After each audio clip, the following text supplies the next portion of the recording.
नमस्कार, मंजिल दस्तक में आपका स्वागत है। मैं हूं आपके साथ प्रवीण मुंगटा। शाम के 6 बज गए हैं। क्या बड़ी खबर रही है प्रदेश में आपको बताएंगे।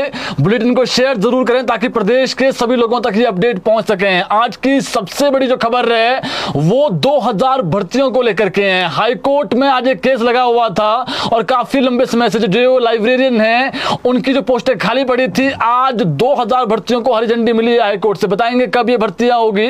प्रदेश में कोड ऑफ कंडक्ट लगा हुआ है, पूरी खबर आपको भी विस्तार में बताएंगे।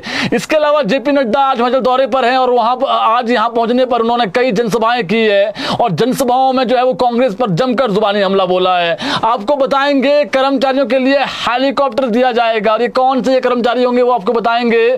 प्रदेश में 7 जिलों में अब देखिए मौसम अब प्रदेश में गर्म हो गया है, इतना गर्म कि आज जो है वो तापमान 40 डिग्री सेल्सियस से ऊपर था। बताएंगे आपको संक्षेप में खबरें और भी महत्वपूर्ण खबरें हैं। चलिए शुरुआत करते हैं बड़ी खबर के साथ।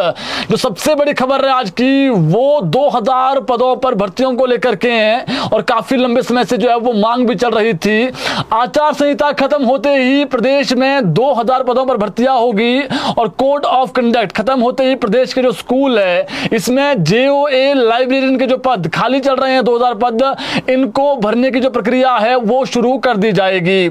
सरकार की ओर से हाईकोर्ट को ये जानकारी देते हुए बताया गया कि इन पदों के लिए भर्ती एवं पदोन्नति जो नियम है वो 6 दिसंबर 2023 को बना लिए गए थे। इससे पहले हाईकोर्ट ने सरकारी स्कूलों में जूनियर ऑफिस असिस्टेंट लाइब्रेरियन के नाम से भरे जाने वाले पदों के लिए भर्ती एवं पदोन्नति नियमों को अंतिम रूप देने के आदेश दिए थे। पहले जिन पदों को असिस्टेंट लाइब्रेरियन के नाम से जाना जाता था उनके स्थान पर नए कैडर के जेओए लाइब्रेरियन के करीब 2000 पद शिक्षा विभाग में खाली पड़े हैं। न्यू कैडर के इन पदों के लिए भर्ती नियम नए सिरे से बना दिए गए हैं। लोकसभा आम चुनाव और विधानसभा उपचुनाव को लेकर जारी मॉडल ऑफ कंडक्ट के कारण इन जो रिक्तियों को जो है वो भरने की जो प्रक्रिया वो शुरू नहीं की जा रही है और मुख्य न्यायाधीश एमएस रामचंद्र राव और न्यायाधीश ज्योत्सना रिवाल दुआ की खंडपीठ ने सरकार के इस वक्तव्य के पश्चात तापानी निवासी प्रताप सिंह ठाकुर की ओर से मुख्य न्यायाधीश के नाम लिखे पत्र से जुड़े मामले का निपटारा कर दिया है और पत्र के माध्यम से आरोप लगाया गया था कि सरकारी स्कूलों में जूनियर ऑफिस असिस्टेंट लाइब्रेरियन के जो 2000 से ज्यादा पद खाली पड़े हैं, सरकारी स्कूलों में इन पदों के खाली रहते बच्चे निजी स्कूलों की तरफ रुख कर रहे हैं। यह भी आरोप लगाया गया था कि गरीब लोग निजी स्कूलों की फीस नहीं दे पाते हैं और सरकारी स्कूलों में पुस्तकालय न होने की वजह से बच्चे प्रतियोगी जो परीक्षाएं हैं उसमें फेल हो जाते हैं और पत्र के माध्यम से गुहार लगाई गई थी कि राज्य सरकार को सरकारी स्कूलों में जूनियर ऑफिस असिस्टेंट लाइब्रेरियन के पद को भरने के आदेश जो है वो दे दिए जाए।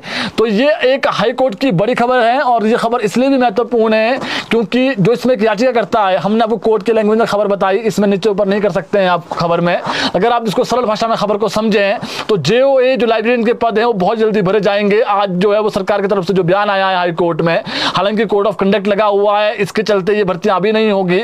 जब कोड ऑफ कंडक्ट खत्म हो जाएगा, हाईकोर्ट ने आदेश दे दिए हैं और सरकार ने भी कह दिया कि हम इसको शुरू कर देंगे। और इसमें जो याचिकाकर्ता था उन्होंने कहा कि जो बच्चे हैं वो अब सरकारी स्कूलों से प्राइवेट स्कूलों की ओर जा रहे हैं। जो प्रतियोगी परीक्षाएं होती है बच्चे उसमें जो है लाइब्रेरी में पढ़कर पढ़ाई करते हैं, तो ऐसे में ये पद होना चाहिए। तो 2000 पद खाली पड़े हुए हैं और अच्छी खबर रहे आज जेओए लाइब्रेरी वालों के लिए और काफी लंबे समय से मांग भी कर रहे थे, तो हाईकोर्ट ने इनको रात भरी खबर दी है आज। इसके अलावा बात करें दूसरी बड़ी खबर को लेकर के, स्मार्ट वर्दी को लेकर शिक्षा विभाग ने रिपोर्ट मांग ली है। प्रदेश के कितने स्कूलों ने जो वर्दी का नया पैटर्न है वो शुरू किया है, अब इसका आकलन होगा और जो स्कूल प्रिंसिपल हैं ये रिपोर्ट भेजेंगे। स्कूल वर्दी का जो पैसा है वो कितना खर्च हुआ है, कितना खर्च नहीं हुआ है, इसकी भी जांच होगी और स्कूलों को 5 विकल्प स्मार्ट वर्दी के दिए गए थे। अभी बच्चे, अधिकतर जो बच्चे हैं वो पुरानी ड्रेस में ही जो है वो नजर आ रहे हैं स्कूलों में। छात्र 10-20% स्कूल ऐसे जहां पर बच्चे जो है वो नई ड्रेस में नजर आ रहे हैं और बहुत कम स्कूलों में पैटर्न जो है वो शुरू किया गया है। ऐसे में सख्त आदेश दिए गए हैं कि आप भेज दीजिए कौन सी वर्दी आपने ली, कितना पैसा खर्च किया है प्रिंसिपलों को। अगर आपने वर्दी नहीं खरीदी है तो जल्दी से जल्दी खरीद लें और बच्चों का कौन सा नया पैटर्न है वो भी आप बच्चों को बता दें। तो अब ये कह सकते हैं आदेश कहिए या फिर जिस प्रकार से अब रिपोर्ट तलब की है तो स्वाभाविक है जो प्रिंसिपल्स हैं उनको उन पर अब ये जिम्मेदारी रहेगी कि वो जल्दी से जल्दी, अगर आपने बच्चों के लिए ड्रेस नहीं खरीदी है स्कूलों में जो आपको जिसकी भी टीचर की ड्यूटी लगती है आगे, तो आप इसका जो आकलन है प्रिंसिपल जो है वो रिपोर्ट भेजेंगे जी। तो बच्चों को जल्दी से जल्दी जो नई ड्रेस है वो मिल जाएगी अब जो गवर्नमेंट स्कूल है। इसके अलावा एक और बहुत महत्वपूर्ण खबर है हैं, शिक्षण संस्थानों में उपकरणों की अब जेम पोर्टल पर खरीद होगी। ये बहुत महत्वपूर्ण खबर है, चाहे वो कॉलेज हो, स्कूल हो। शिक्षा विभाग ने संस्थानों में खरीद में हो रही अनियमितताओं को लेकर एक बड़ा फैसला लिया है और जो संस्थानों के मुखिया है उनको विभाग के ये आदेश गए हैं कि जेम पोर्टल पर जितनी भी वस्तुएं आप खरीद रहे हैं कॉलेज और स्कूलों में, अब इसको लेकर के आप कंसाइनी रिसिप्ट एंड एक्सपेंटेंस जो सर्टिफिकेट हैं, एक्सटेंस जो सर्टिफिकेट है वो बनाना जरूरी है। और फिजूल खर्चे से बचने के लिए ये फैसला लिया गया है। अगर आप स्कूलों में जो प्रिंसिपल्स हैं, अगर आप टेबल खरीद रहे हैं, कुर्सी खरीद रहे हैं, कंप्यूटर खरीद रहे हैं, सभी की जो खरीद है वो जेम पोर्टल से ही होगी। और कितने का खरीदा गया है ये भी उसमें लिखा होगा कि कौन कौन सा आप खरीद रहे हैं और कितना इसका जो है वो अधिकतम आप खरीद सकते हैं। तो ये बहुत महत्वपूर्ण है और जो अनियमितताएं हैं वो इससे दूर हो जाएगी, चाहे वो स्कूलों के प्रिंसिपल्स हो या फिर कॉलेजों के प्रिंसिपल्स। अब जहां पर खरीद ऐसे होती है कई बार कम का है और अधिक पैसे से खरीद लेते हैं, तो अब इन पर जो है वो शिकंजा लगेगा जी। तो ये महत्वपूर्ण खबर थी, हमने बता दी है आपको। इसके अलावा बात करें कांग्रेस पर, भाजपा के जो राष्ट्रीय अध्यक्ष जेपी नड्डा है उन्होंने आज कई जुबानी हमले बोले हैं। प्रदेश में चुनावी माहौल है, लोकसभा के चुनाव के साथ के समर्थन में जनसभा को संबोधित करते हुए कहा और कांग्रेस पर काफी जो है तीखा हमला बोला। जेपी नड्डा ने कहा 10 साल पहले देश में मजबूर सरकार थी, मजबूर सरकार में आतंकवादी हमले करते थे, ये आरोप लगाए उन्होंने। और प्रधानमंत्री पाकिस्तान को डोजियर भेजते थे और कहते थे कि इन एक्शन करो। वही मोदी के नेतृत्व वाली मजबूर सरकार ने सर्जिकल स्ट्राइक करके घर में घुसकर आतंकवादियों को मारा है, दावा किया उन्होंने। और कश्मीर से धारा 370 को जो है वो धराशायी किया है। उन्होंने ये भी कहा है कि मजबूर सरकार कश्मीर से आतंकवादियों के नेताओं को वार्ता के लिए बुलाती थी और बिरयानी खिलाती थी। इससे पहले ये जो है वो आरोप लगाए हैं काफी उन्होंने आज। इससे पहले जेपी नड्डा ने फतेहपुर विधानसभा क्षेत्र के रहन में भी आज कई जुबानी हमले बोले कांग्रेस पर। उन्होंने कहा कि आपदा के समय हिमाचल को मोदी सरकार ने 1782 करोड़ रुपए दिए हैं और यहाँ की सरकार ने उस राशि की जो आवंटन होनी थी उसमें बंदर बांट की, उन्होंने आरोप लगाया है। और जेपी नड्डा ने कहा कि केंद्र ने 2700 किलोमीटर ग्रामीण सड़कों के लिए बजट जारी किया और इतना ही नहीं, जो सड़कें हैं, जो एनएच वाली सड़कें हैं उसके लिए अलग से बजट दिया गया और कुछ जो ग्रामीण सड़कें उसके लिए अलग से बजट दिया गया, लेकिन उसका सही उपयोग नहीं किया गया। और केंद्र ने 11,000 घरों को जो है प्रधानमंत्री आवास योजना में पैसा दिया। उन्होंने कहा कि जल्द जो बिजली का बिल है वो फ्री होने वाला है, इसके लिए घर घर सौर ऊर्जा जो प्लांट हैं वो लगाए जाएंगे। ये जो है उन्होंने अपना एक केंद्र सरकार का एक जो है वो लक्ष्य बताया। तो उन्होंने कई जुबानी हमले बोले हैं। जिस प्रकार से कांग्रेस दावा करती है कि प्रदेश में जो है वो केंद्र सरकार ने पैसा नहीं दिया, तो उन्होंने ये कहा है कि 1782 करोड़ एक दिया, घर अलग दिए, तो काफी जुबानी हमले बोले। अभी फिलहाल अभी की बात करें तो अभी जो है वो 5-12:30 बजे के आसपास कुनिहार में जो एक जनसभा है उसको संबोधित किया, वहां पर भी कांग्रेस पर कई जुबानी हमले बोले हैं। इसके अलावा एक और खबर है, हाईकोर्ट की खबर है, महिला आत्महत्या मामले में कर्मचारी बरी, ये महत्वपूर्ण खबर है। प्रदेश सरकार ने रिपन अस्पताल शिमला में कोरोना संक्रमित महिला द्वारा आत्महत्या करने से जुड़े मामले में तत्कालीन जो एमएस हैं और जो अन्य स्टाफ कर्मी हैं उनकी विभागीय जो कार्यवाही है उसको कह सकते हैं आप उसने जो है बरी कर दिया है। इस मामले में सरकार द्वारा हाईकोर्ट में स्टेटस रिपोर्ट जो है पेश की गई, जिसके बाद मुख्य न्यायाधीश एमएस रामचंद्र राव और न्यायाधीश ज्योत्सना रिवाल दुआ की खंडपीठ ने जनहित याचिका को बंद करने के आदेश पारित किए। कोर्ट ने स्टेटस रिपोर्ट का अवलोकन करने के पश्चात पीड़ित पक्ष को छूट दी कि यदि वे इस जांच रिपोर्ट से संतुष्ट न हो तो उक्त डॉक्टरों के अथवा स्टाफ कर्मियों के खिलाफ उपयुक्त कार्रवाई में उन्हें प्रतिवादी बनाते हुए इसे चुनौती दे सकते हैं। मामले पर पिछली सुनवाई के पश्चात कोर्ट ने सरकार से डीडीयू में तैनात तत्कालीन कर्मचारी चिकित्सा अधीक्षक डॉक्टर लोकेंद्र शर्मा, डॉक्टर साक्षी शर्मा और स्टाफ नर्स सुनीता देवी के खिलाफ चली विभागीय कार्रवाई की रिपोर्ट सौंपने के आदेश दिए थे। और गौरतलब है कि 18 दिसंबर को चौपाल के चाड़क गांव की महिला कोरोना पॉजिटिव पाई गई थी और बीपी की पेशेंट होने के कारण महिला को डीडीयू अस्पताल रेफर किया गया और इस महिला को रिपन अस्पताल की चौथी मंजिल में आइसोलेट कर दिया गया। चौपाल की रहने वाली 54 वर्षीय कोरोना संक्रमित महिला थी उसने 22 सितंबर 2020 को आत्महत्या कर ली थी और इसके बाद कोर्ट ने इस घटना पर स्वतः संज्ञान लिया था, जिसके बाद ये जो है वो आरोपी उसमें थे और आज इनको बरी कर दिया गया है। हालांकि कोर्ट ने यह भी कहा है कि अगर इस जो जांच जो स्टेटस रिपोर्ट दी गई है सरकार की तरफ से। अगर आप इससे संतुष्ट नहीं है, आप इसको चुनौती दे सकते हैं।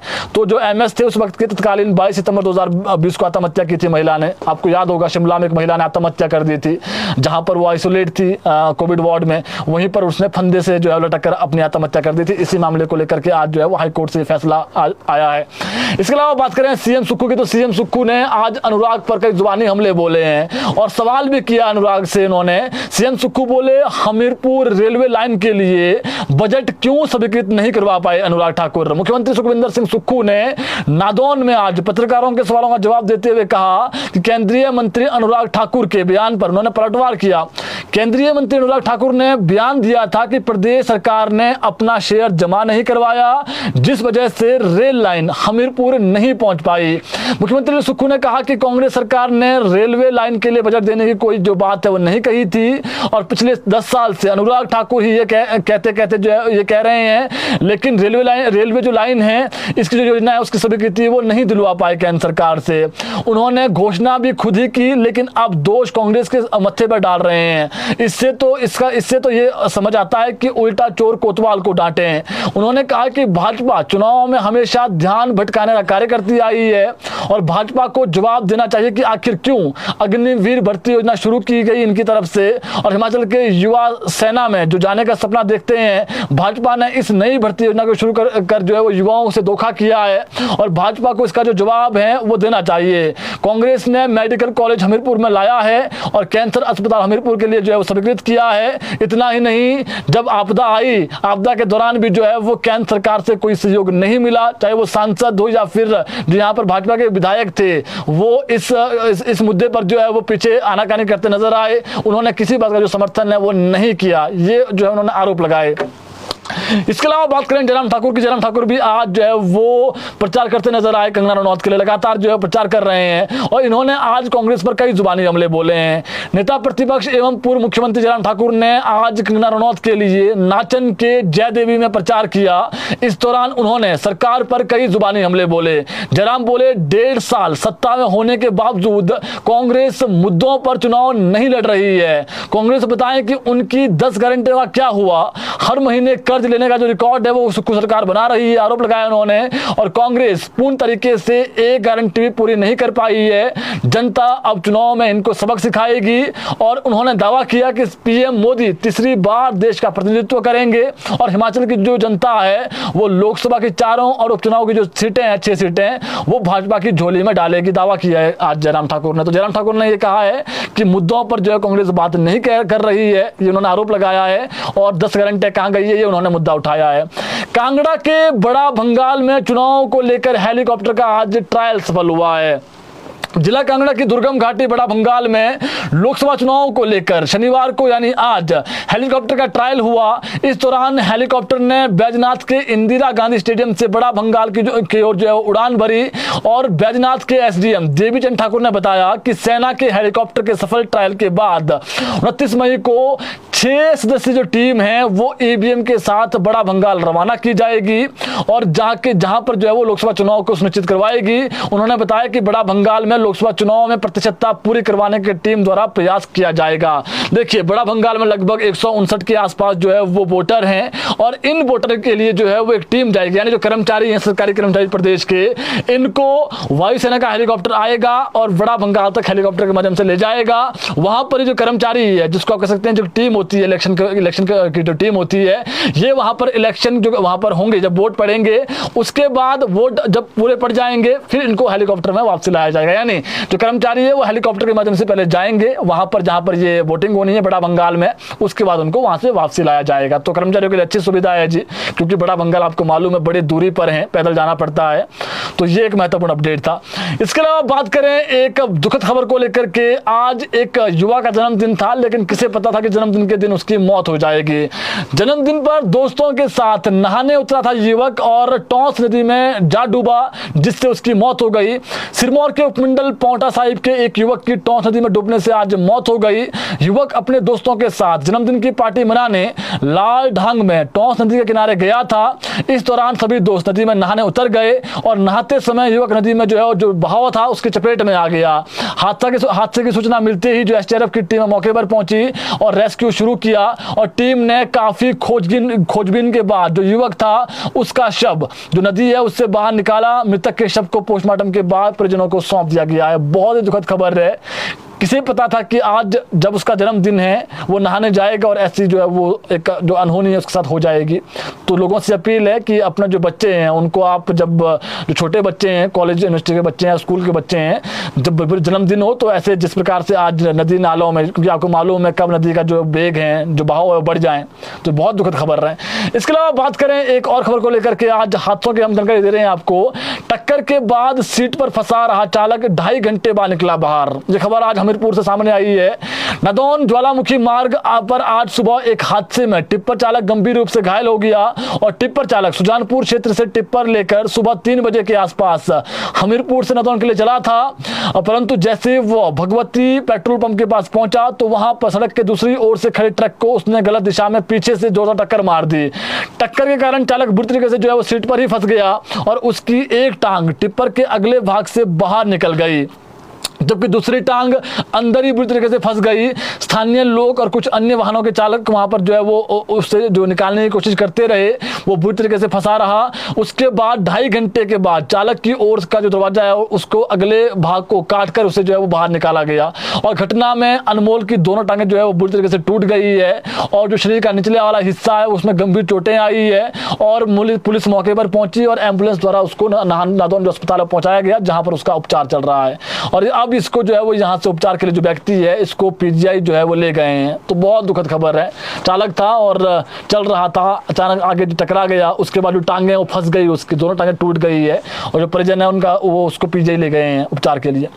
इसके अलावा बात करें प्रदेश के 7 जिलों में अलर्ट है। ये बड़ी खबर है। हिमाचल प्रदेश में अब जो मौसम है वो काफी गर्म हो गया है और मौसम विज्ञान केंद्र ने प्रदेश के 7 जिलों में जो हीट वेव है उसकी चेतावनी जारी की है। यानी अगले 24 घंटे प्रदेश में मौसम काफी गर्म रहने वाला है। आपको बता दें 7 जिले में 24 घंटे जो है वो लू रहेगी, गर्म हवाएं चलेगी और सिरमौर, इसमें कौन कौन से जिला है, सिरमौर, बिलासपुर, हमीरपुर, कांगड़ा, सोलन, ऊना के साथ शिमला, ये ऐसी जगह है जहां पर कुछ स्थानों पर लू चलेगी यानी गर्म हवाएं चलेगी।